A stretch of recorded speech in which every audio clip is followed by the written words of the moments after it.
Yes, perfect. Yeah, can you see the whole screen? Yes. Can you see, so I didn't lose you.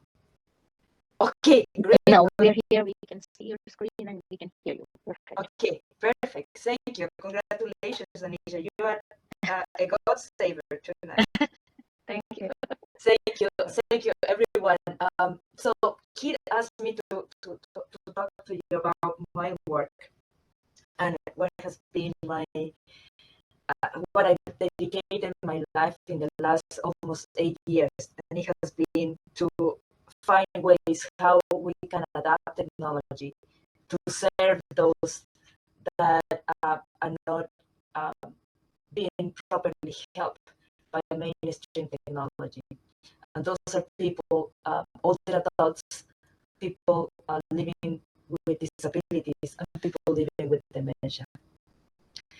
And in this journey, not only I had to address the technical issues, but more importantly, I had to address the social and usability and basically educate myself in the issues that this segment of the population experience. And not only they themselves as people experiencing the disease or the aging process, but also their caregivers. So in this journey, I educated myself as a certified dementia practitioner, certified dementia and Alzheimer's disease educator and trainer, and other certifications around how to provide the best care for people living with dementia. And I joined several organizations as well, because the situation that we face, and I just give you some background that probably you already know, but the highest risk factor, associated with experiencing dementia or Alzheimer's disease or any of the multiple, there are around 100 types of dementia, is age. So the higher risk is not inheritance, but age. There are genes that are what they are called deterministic genes, that if you have them, most likely you will develop dementia at some point in your life. Most of the time, those are early onset dementia, which means people younger than 65 years old. But also, there are genes that are sort of higher genes that means that you will have a higher risk, but it doesn't mean that you will develop the disease. Now, in terms of risk of developing the disease, we have age as the highest of all of them, but also your quality of life has also high influence, in the sense that if you have other comorbidities like diabetes, congestive heart failure, we always say whatever is good for your heart is going to be good for your brain. So having a good circulatory system is very important, because almost 25% of all the blood that circulates through your heart is going to go to your brain for nutrition and oxygenation that is so much required in order that your brain work properly. Now, in order to reduce those risks, definitely a healthy life would promote healthy aging.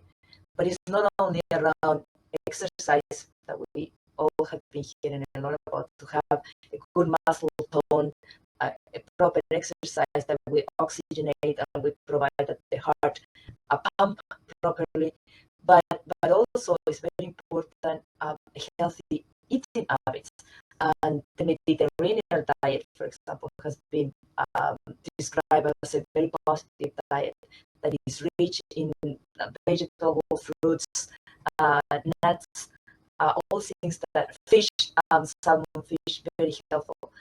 But also we have to consider a holistic approach to healthy aging that involves, as I said, exercise, healthy nutrition, but also cognition.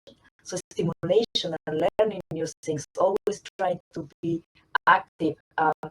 All of us here, members of IEEE, having these discussions, stimulating discussions about technology, new development, learning new technology, learning new things, learning a new language, challenging yourself. It's all very positive.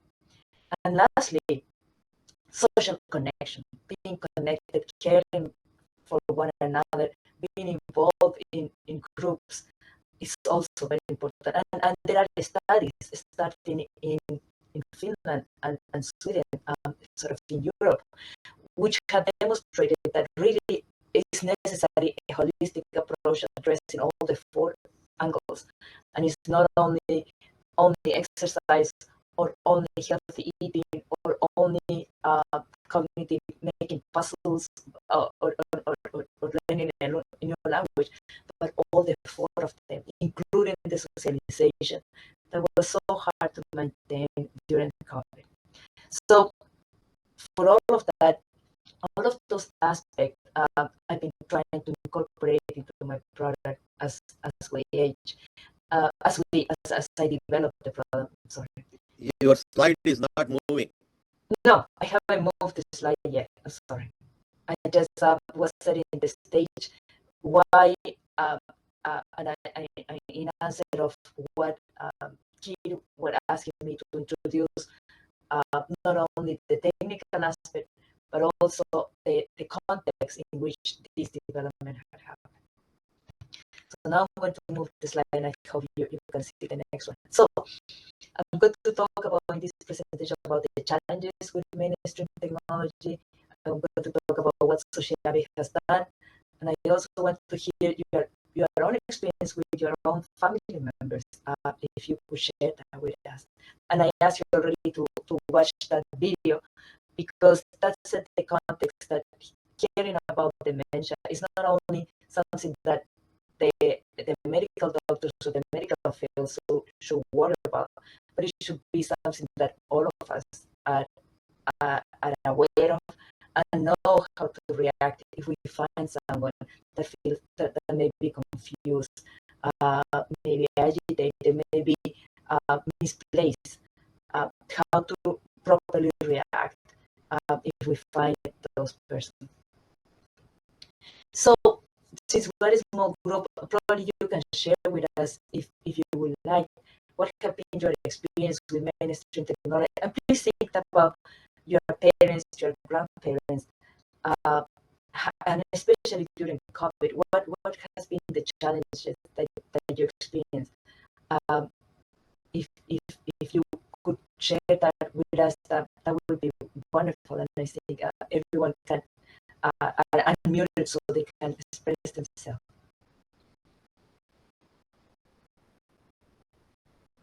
I know Kitty, I don't know, Kitty, if you would like to start just a few sentences, and if you could share some of your experiences that you have seen people having difficulties with technology. Yeah, what I noticed is that it's very challenging, at least for the people that I've encountered. It's very challenging to understand what the other person might be experiencing. So way back when I first came to Bell Labs, I went into the human factors department, and in the human factors department, they tended to do some kinds of studies, but those studies tended to look toward like the average person and try to figure out how the average person might use a system. And what Paula and I have been experiencing over the past few years that we've been collaborating, and Tom also and some other people on these folks, Anisha and AJ, what we've noticed is that there are, and even Giovanni, that there are people who are differently abled, and they're not necessarily considered when systems are built or designed. Their special needs, whether it's hearing or whether it's a particular language or a particular, like the specialty that they're interested in interacting within the system, those things may not really fit the perfect need. And so you wind up having these silos of technology that are built to meet the person's need only in this one context. Now we wind up with all these different systems, a bunch of different systems that are not harmonious. And they're not like, it's very difficult to integrate them. You need special people and special projects like Paula's project to integrate these things together. And it's a major challenge to try to integrate these things together. Does that make sense? Mm-hmm. Yes. And I don't know if Giovanni or someone else from the audience would like to share some of the things that they may have observed within their own social groups.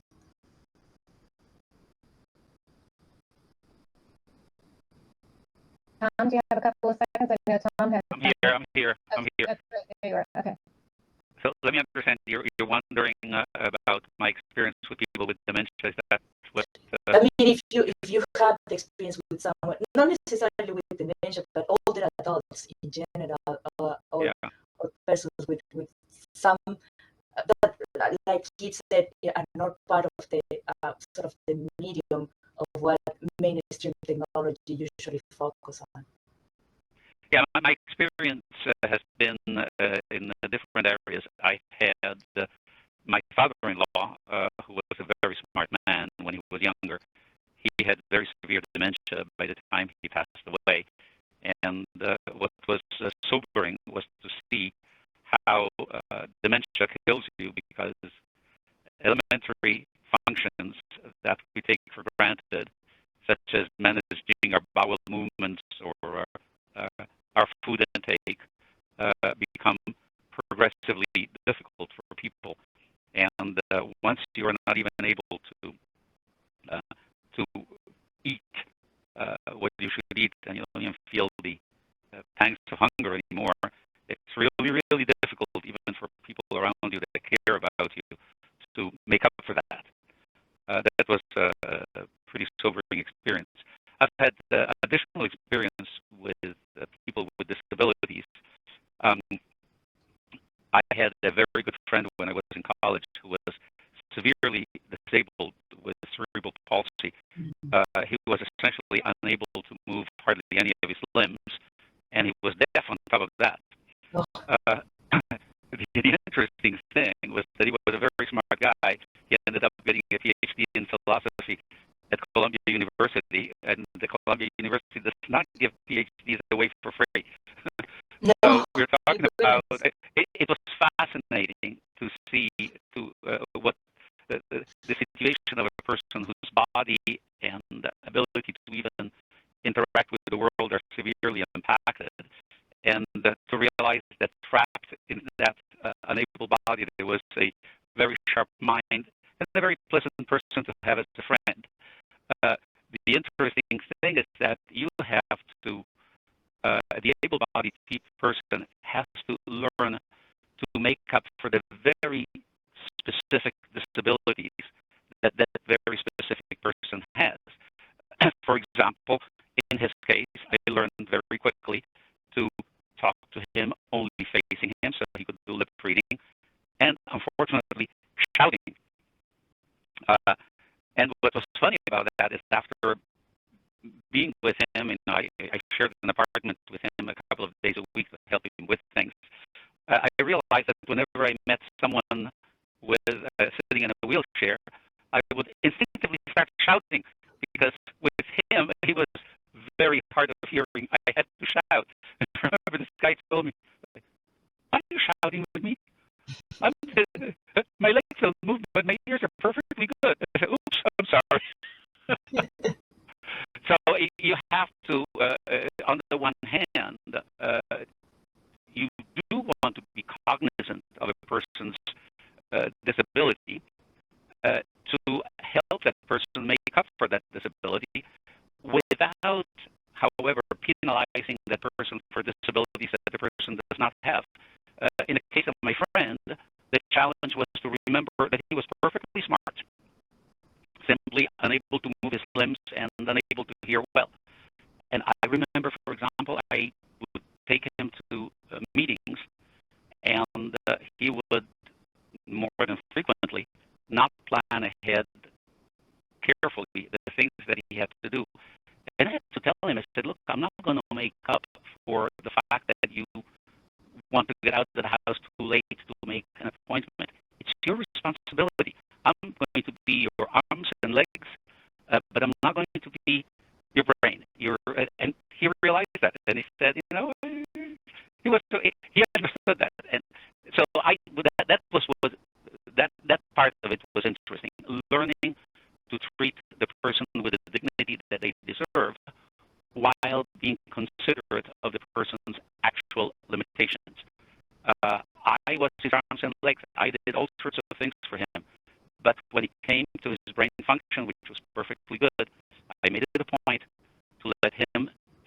responsibility for his decisions.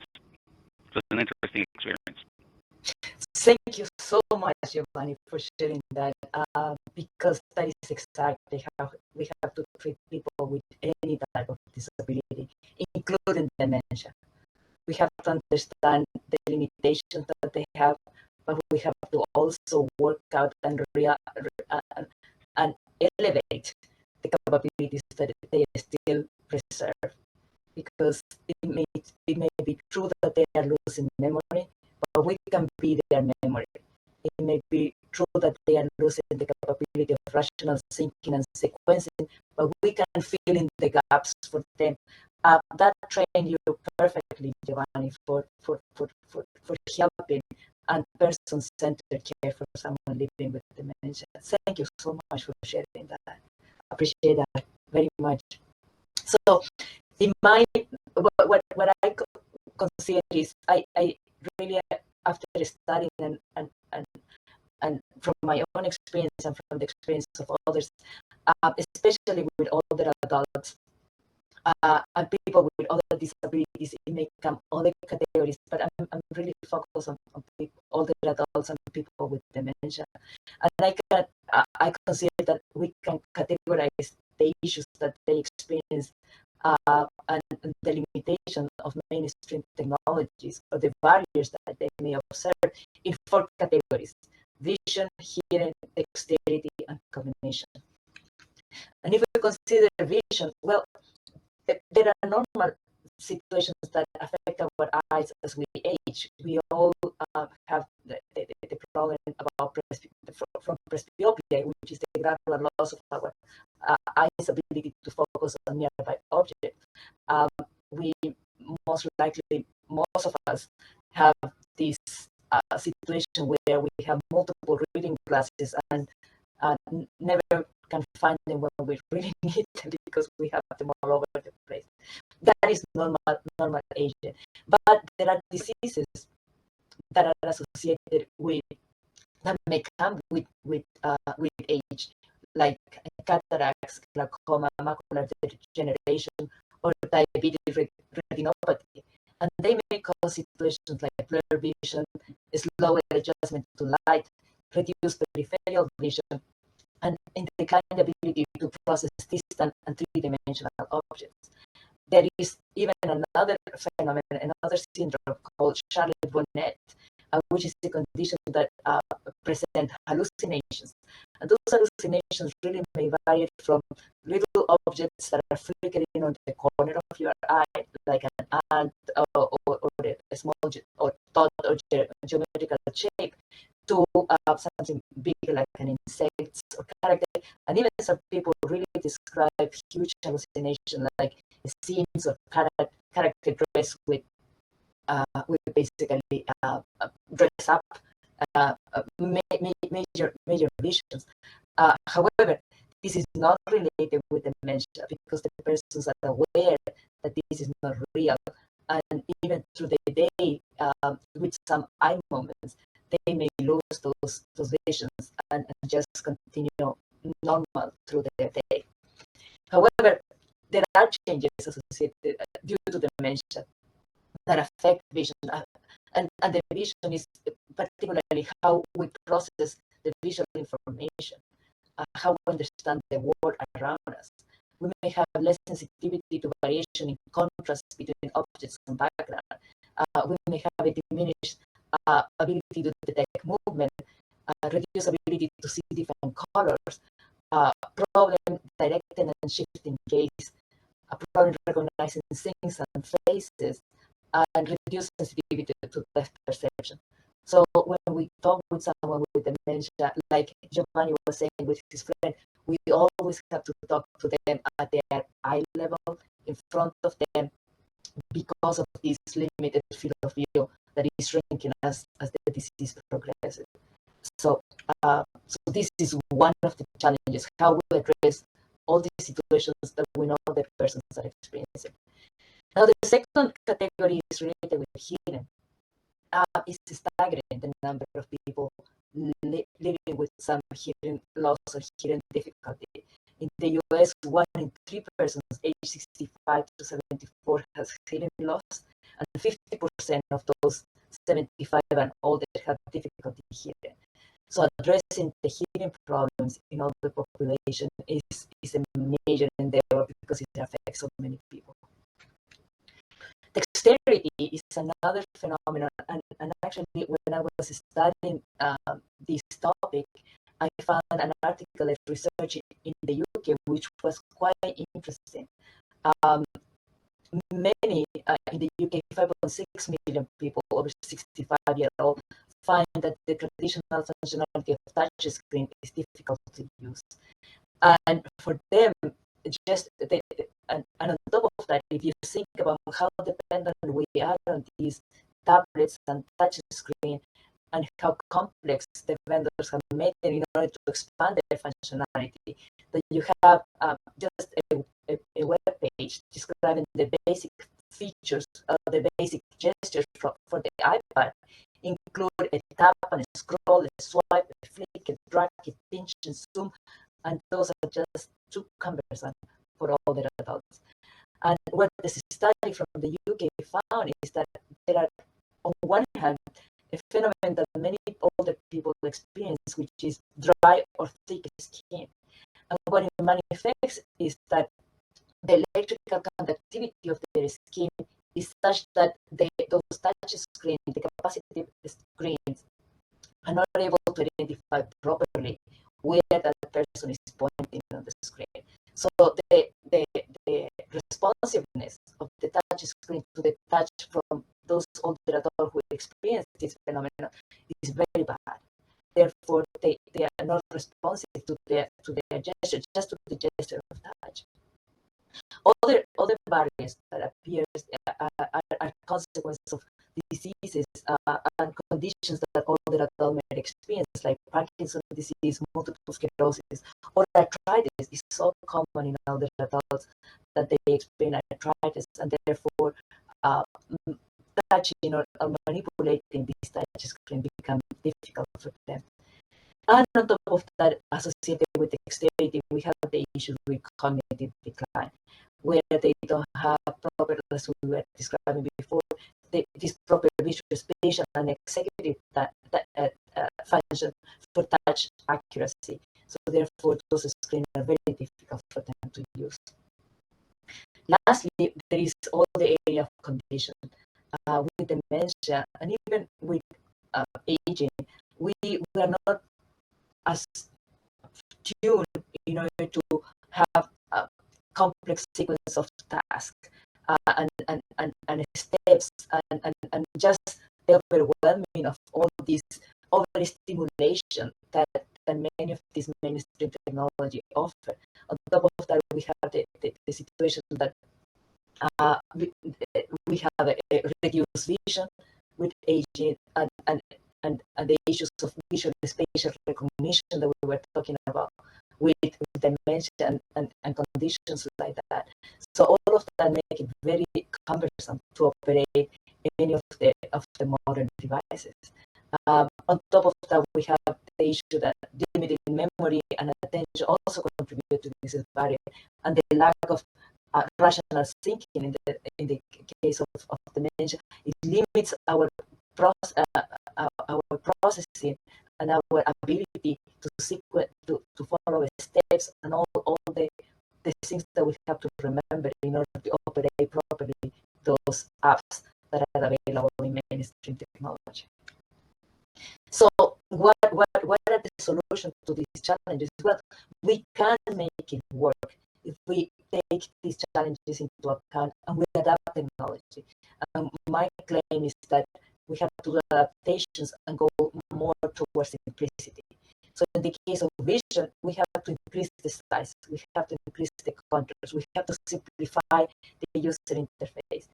In the case of hearing, well, we definitely have to increase the loudness. Giovanni was shouting, so we have to provide increase the loudness of the hearing, the speakers that we are providing. In terms of dexterity, we have to eliminate and reduce all those more complex gesture and just simplify the presentation to only use touch. No virtual keyboard, none of those complicated gestures that we were talking about. And in order to compensate for the case in that, the connectivity of the skin is not there, use an stylus. And when we talk about condition, again, we have to look at about simplicity and reduce the number of steps in order to operate a device. Just no, if possible, no login, no extra steps that will increase the complexity. Always one task at a time. Even in the real life, when we talk with people with dementia, we cannot describe to them all the steps that we're going to do. We have to talk to them only one step at a time and wait for their response in order to move to the next step. And then, so as I said, just one functionality at a time and single purpose. So at Sociavi, our mission is really to provide the simplest way for all the adults to maintain communication and companionship, even when they may have lost the ability to actively reach out by themselves because of dementia or normal aging. And why is this so important is not only for the socialization and the engagement of the person and for keeping their quality of life, but also to provide peace of mind to their loved ones, the person that cares for them. Communication, engagement, and more. So simplicity, we have this dedicated device that we see here. And then we bridge that communication gap by the family member installing an app in their smartphone. And from the app, they can remotely operate and basically provide a lot of functionality to the older adult with them not needing to enter into complex tasks.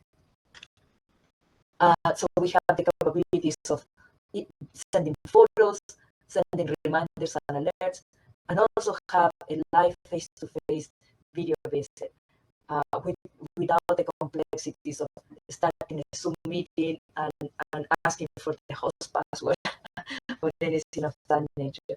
Now, what we pay attention in the development of this device is addressing all the issues that I mentioned in terms of vision, hearing, dexterity, and cognition.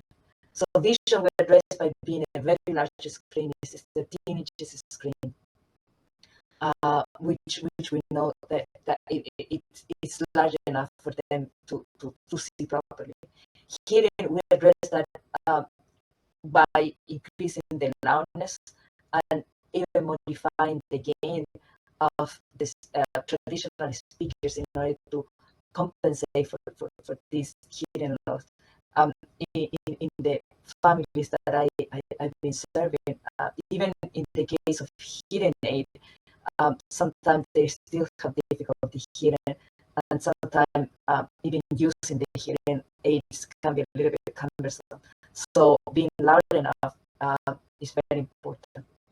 And then in terms of dexterity, everything is, all the activities here are reduced only to touch, as I was describing before. No gesture, no scrolling, no pinch, none of those more complex gestures are used for any of the functionality. And lastly, for cognition is, as I was mentioned before, only one functionality at a time, only one step at a time, in order that is simple, and we use large icons in order to reduce the need for touch accuracy and very vivid colors for contrast that is needed. So, and then on top of that, we added functionality that is stimulating for them, because we know they still have the enjoyment of beauty and curiosity even if they are living with dementia. So we develop brain fitness activities that they can do they can do just by simple touch on this screen. And lastly, considering the feedback from professionals and families, we know that sometimes because of diseases, particularly because of a stroke, they may lose their capability of expressing themselves verbally. So for that purpose, we have developed a very simple communication board where they can point and express how they feel, what they want, what they need to the others next to them. So these are the just Sociavi is just one example of how technology can be adapted if you think hard about what are the needs of our users in this particular situation. So moving forward, what we want to incorporate in Sociavi, well, again, things that are important for the families, for the caregivers, the care partners, and also for the older adults and people living with dementia. And we learned, we were just talking yesterday with Keith, the reality is that we're moving into a world and was very much catapulted by COVID.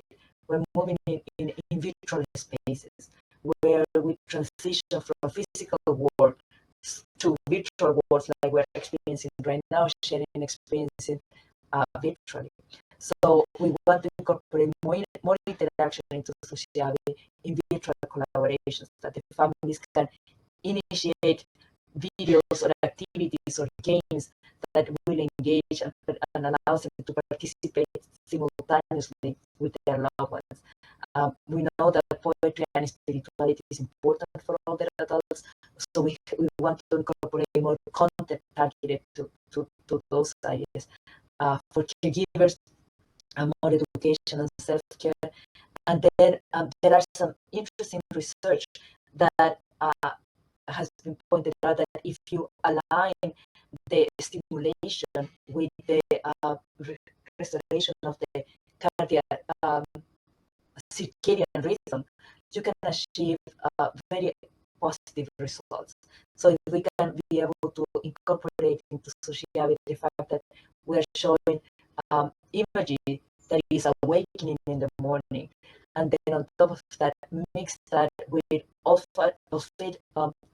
smell stimulation, olfactory stimulation, that can be a way to help them embrace the morning, embrace the day. We know sometimes people may forget that they are hungry, so how can we trigger the hunger at mealtime with imagery and smells? And then we know about the sundowning, that they may get agitated at the end of the day. So how can we help them transition to the later part of the day in a way that they feel tired and ready to go to bed, and then receive like a lullaby at bedtime in order that they sleep properly? Because we know sleeping is so important for brain health. So can I say something here? Is that all right with you, Paula? Yes. Okay, so what I wanted to say, that something that IEEE can add to this, and all of us as members, volunteers, or even in our jobs, is to help to recognize how the mainstream systems, the standards bodies we get involved with, how important it is to think about the way these systems can actually enable a number of these services, and make sure that we plan into our standards, into our systems we're designing, and to kind of anticipate this, like not just serving what businesses need, but serving what people need, and people from all of these, because we know how the systems are capable, but we may not realize that some people aren't enabled. Like Paula and I were talking about, well, parts of the United States don't even have good internet connectivity, and people don't have a lot of practice using the system. Even if they're capable of understanding how to use them, they may not have a lot of practice. Like earlier today, you guys were very patient with me about this WebEx ID. If you're not using something all the time every day at a job, you just don't have the practice. And so finding the feature or finding what it takes to do it can be very stressful. And if you've developed dementia or you've gotten older and certain skills are diminished, if you have the system anticipate that to actually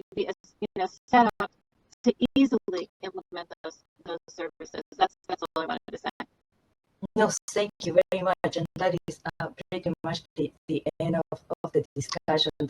So what we want, so in all our discussion with Kit, and I'm going to very quickly stop sharing, in order is to be inclusive in the design, inclusive of the persons that are not considered in mainstream, because we can improve the quality of life of everyone.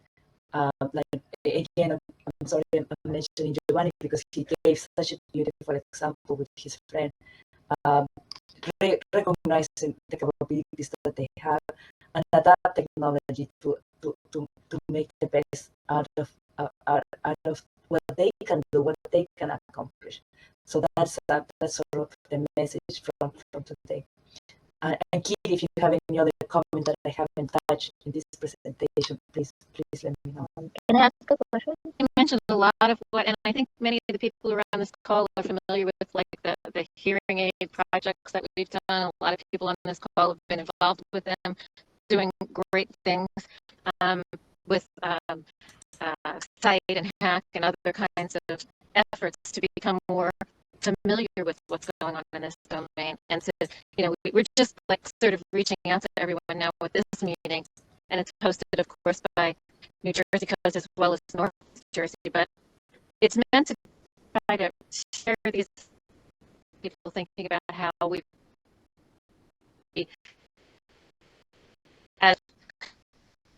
move the field forward to like you said, embrace more of the diversity of people in our products. Like you said, during COVID, a lot more people able to use systems from home or needed to be able to take care of health and their family. Whereas before you could turn to services in the community, now we really do realize how important it is to be able-bodied in our own home or even remotely to care for our family when they have needs. And the communication systems that we are so involved with, let me turn off this one system and use the other one.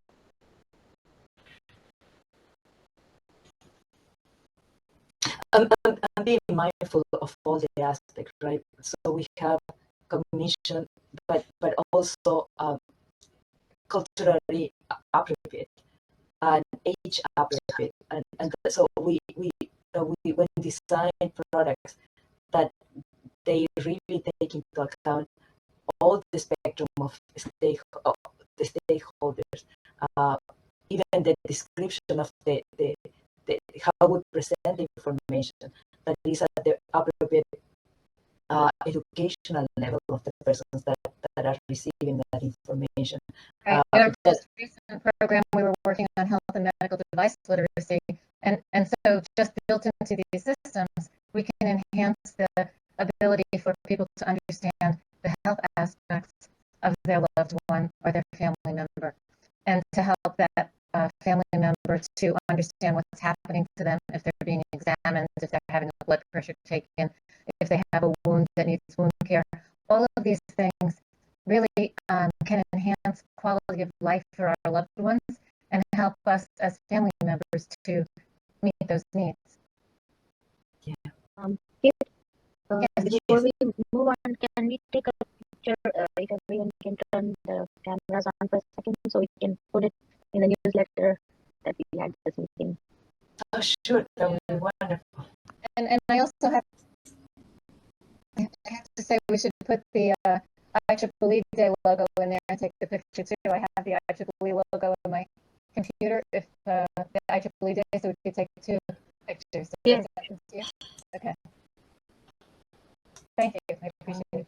Yeah, Is I everyone can else starting to few make pictures? people. Can everyone else People starting to left make pictures? Yeah. I'm gonna wait for a few seconds. Paula, if you can give me that number again, what is it? 9300? What is it?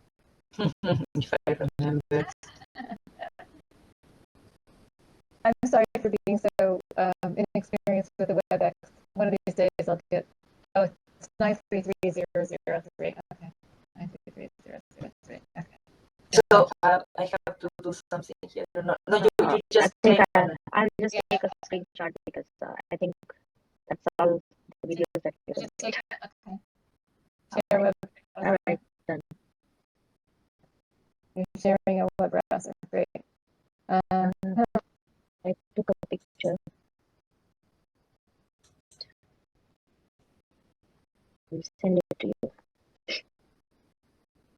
Thank you, Nisha. Thank you so much for all your help. Yeah, it's not easy. So can you see this? Yes. Excellent. Okay, so Anisha, could you take a screenshot with the? Oh, okay. Yeah, sure. That's the better one. Okay, got it. Is that good? Yeah. All right, great. Stop sharing. It's always so distressing when technology is not as easy to use as you would like it to be. Sometimes it makes me think that we are we are the people who work in technology, and if it's so difficult for us, then what you say is on us.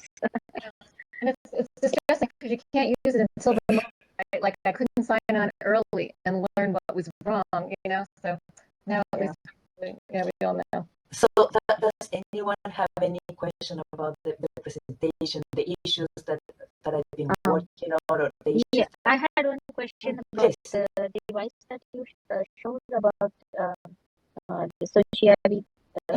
So is it a specifically designed device, or is it an app that can be downloaded on a device? No. Thank you for the question. It's a dedicated device for this particular purpose, and I did it that way. So it's not an app because of all the situations that I described to you. That an app in a traditional tablet or an iPad have the issues. Number one is that the older adults, especially when they have dementia, it's very difficult for them to understand the concept of app and even where to find it. Number two is the idea is that this device is always connected. Like I always compare it like with a refrigerator, that you plug it in, connected to the power outlet, and you forget about it. So there's no power button that you have to press. It's always running, so the families can reach out to the older adult at any time. And lastly is the form factor was very important. As I was mentioning, vision, it has to be large. So the normal tablets are 10 inches, 11 inches, but this is 13 inches, which is not too large as a television, because the settings where the older adults live, usually in an assisted living, they don't have that much space.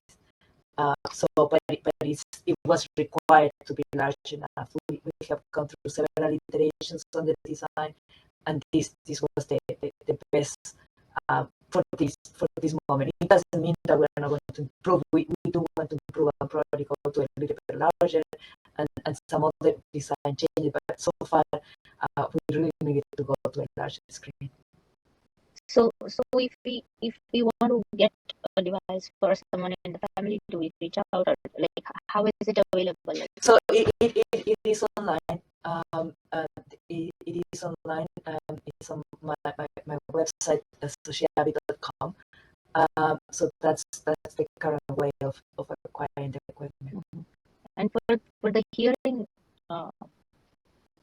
loss, other than the volume, is there anything else that helps? Right now, no. We are trying to incorporate some closed caption, but it hasn't been incorporated yet. Oh, okay. As a matter of fact, Paula and I and some other folks have been hoping, we have our fingers crossed.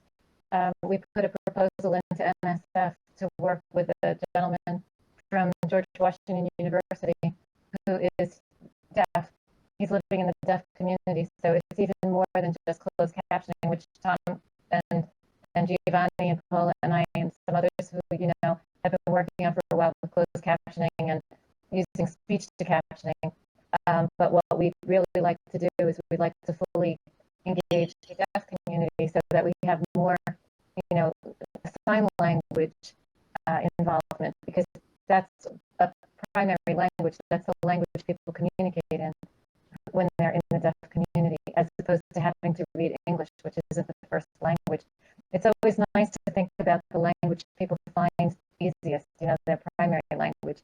And I think one of the things that Paula has done that's remarkable and wonderful is she's made it a point to engage the languages of the people that they can share their experiences with their family members in their own language, or to make sure that they understand what's going on in their own language. I mean, Paula, maybe you can take a couple of moments to talk about how important language is. Yes, thank you for pointing out. I mean, the concept of language is so relevant at so many levels.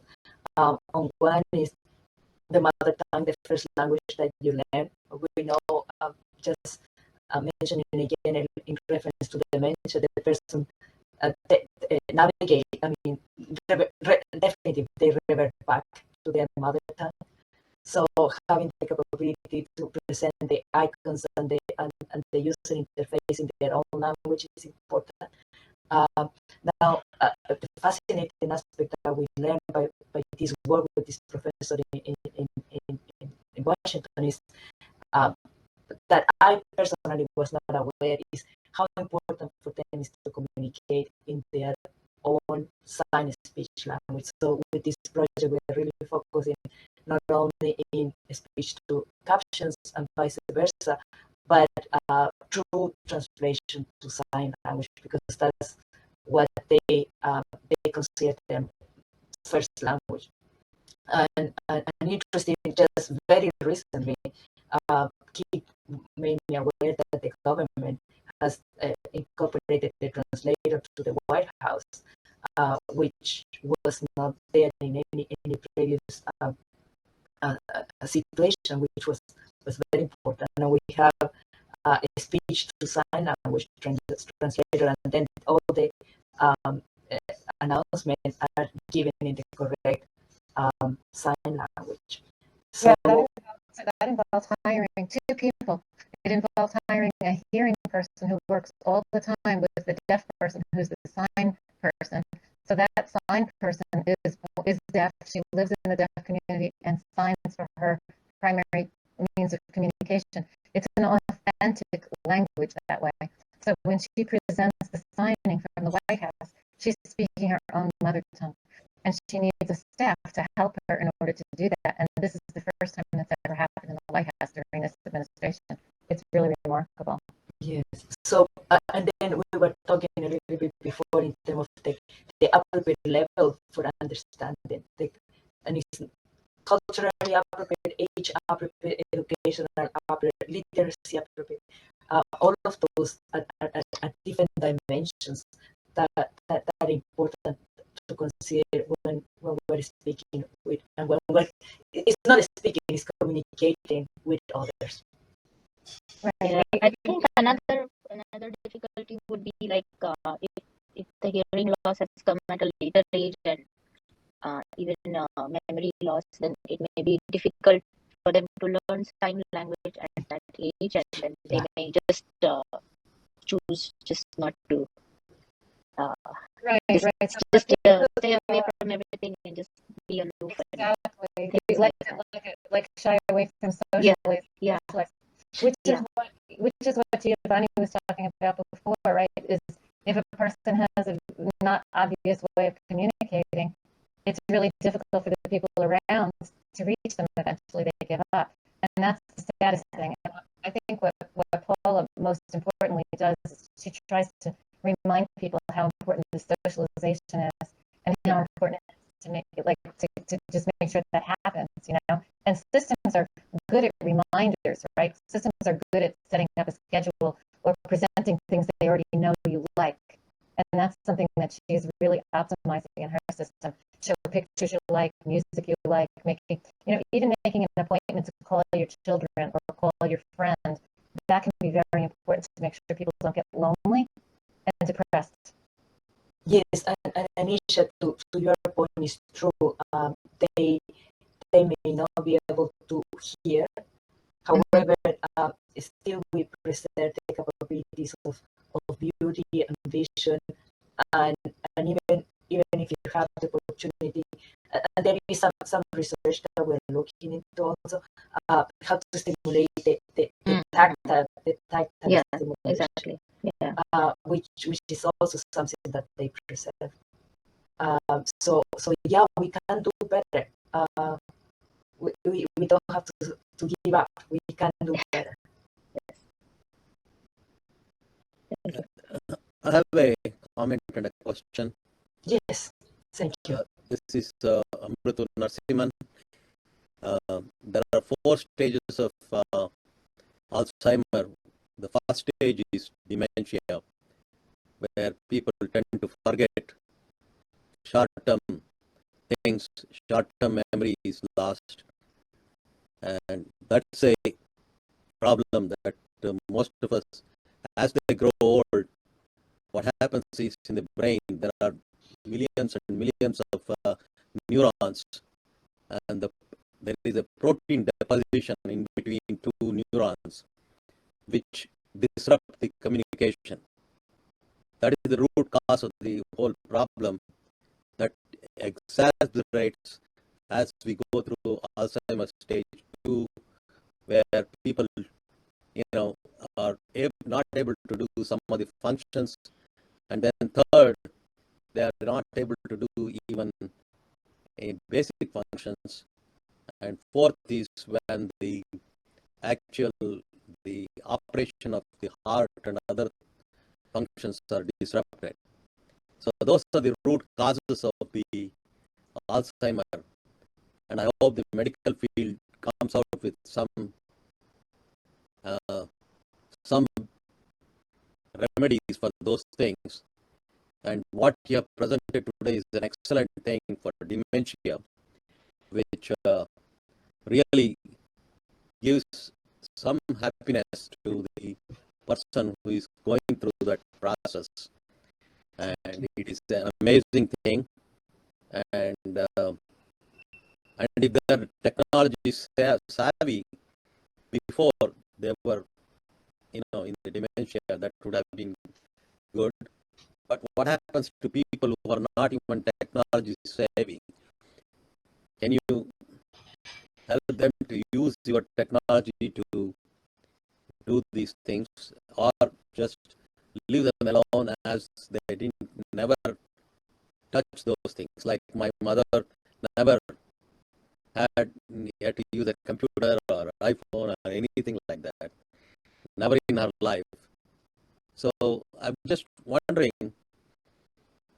how you treat those people, just with, let's say, if you have dementia and not worry about, how do you incorporate these technologies to those people who are not technology savvy? Yeah, very good question. Thank you, Rutur. So basically, the design was done with people with until level 3 of dementia, because it has the capabilities to operate by itself.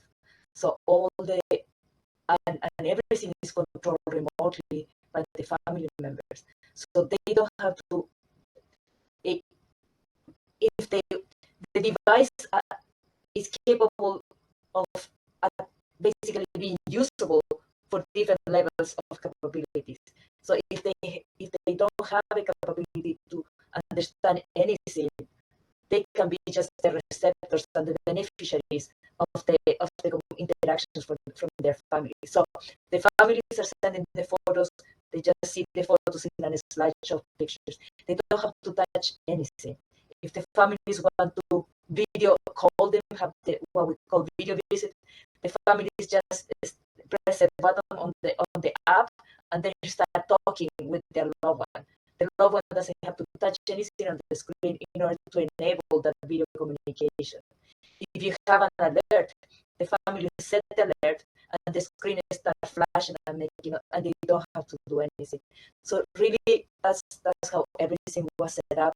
That is so simple for them to use, even if they have mid stages of dementia. And that's really how many of the families that are using the system are using it right now.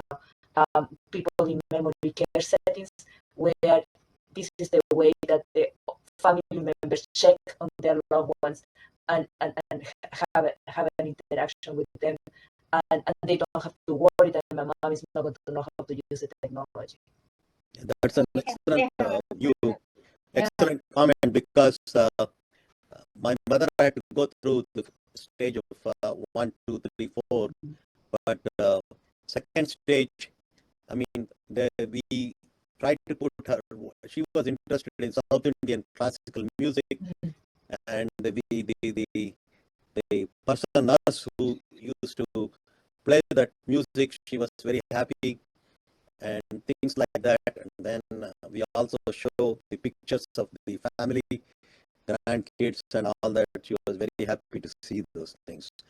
And I think technology, even if it is not there, we were trying to bring in some kind of informality in the way she led her life.